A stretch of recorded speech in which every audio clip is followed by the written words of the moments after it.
ولید بن مسلم نے خبر دی، انہیں اوزائی نے، انہیں ظاہری نے، انہیں سالم نے اور ان سے ان کے باپ نے بیان کیا کہ میں نے رسول اللہ صلی اللہ علیہ وسلم کے زمانے میں ان لوگوں کو دیکھا جو اناج کے ڈھیر بغیر تولے ہوئے محض اندازہ کر کے خرید لیتے۔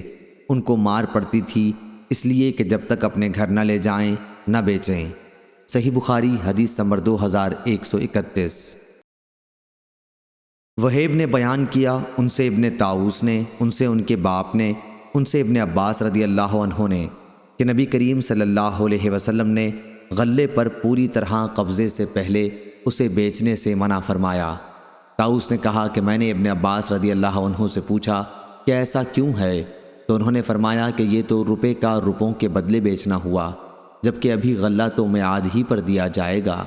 صحیح بخاری حدیث نمبر 2132۔